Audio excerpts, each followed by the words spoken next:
దొంగలను పట్టుకోండని కోరినందుకు గ్రామస్తులపై ప్రతాపం చూపించారు పోలీసులు. అడ్డుకున్న మహిళను సైతం వదలలేదు. ఆమెను కొట్టి బీభత్సం సృష్టించారు. నెల్లూరు జిల్లా జలదంకి మండలం కమవారిపాలెంలో దొంగతనం జరిగింది. ఆ చోరీ వివరాలు తెలుసుకునేందుకు వచ్చిన ఎస్ఐ బాజీబాబు అతని సిబ్బంది త్వరగా దొంగలను పట్టుకోవాలని గ్రామస్తుడు వెంకటేశ్వరరావు కోరాడు. దాంతో నువ్వు మాకు చెప్పేదేంటి అంటూ అతనితో పాటు అతని భార్యను ఎస్ఐ కొట్టారని బాధితులు ఆరోపిస్తున్నారు. దెబ్బలు గట్టిగా తగలడంతో కావలి ప్రభుత్వ ఆసుపత్రిలో చికిత్స పొందుతున్నారు. ఎస్ఐపై చర్యలు తీసుకోవాలని ఉన్నతాధికారులను కోరుతున్నారు.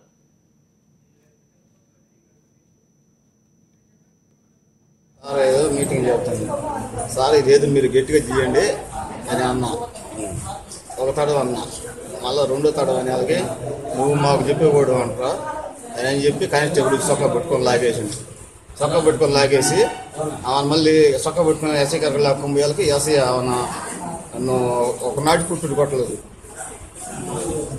కొట్టి స్టేజ్కి బాబా అని చెప్పి లాక్కొని బాబు అక్కడ ఎక్కడంటే అట్నే కొట్టిండు. ముందు ఎక్కడ కొట్టాడు? మాకలతో ఇక్కడ గుద్దాడు.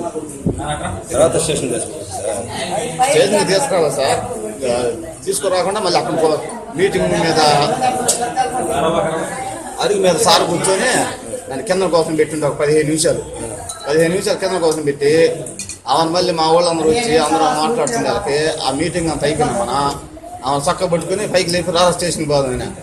మా భార్య కూడా వచ్చాడు. మా భార్యని వెంటనే వాటేసుకున్నా కూడా మా భార్యని కొట్టిండు. మళ్ళీ నన్ను కూడా కొట్టేసిండు. జరిగిన తర్వాత 3వ రోజు రాత్రి ఎస్ఐ వచ్చాడు. ఎస్ఐ కానిస్టేబుల్ ఆమె ఆడంతా గ్రామస్తులంతా కూర్చున్నారు. అరుగు దగ్గర కూర్చొని మన ఇంతలేక మావాడు ఇటు పోయాడు. సార్ ఇది కొంచెం యాక్షన్ తీసుకొని న్యాయం చేయాలి సార్, ఈ గుళ్ళో జరిగింది ఇంకో గుళ్ళో కూడా జరగవచ్చు అని చెప్పి ఫార్మాలిటీగా మాట్లాడాడు. కాబట్టి నువ్వేంద్ర మాకు చెప్పేదని చెప్పి కొట్టి కింద పడేసి కొట్టి అందుకోవడంగా చేశాడు.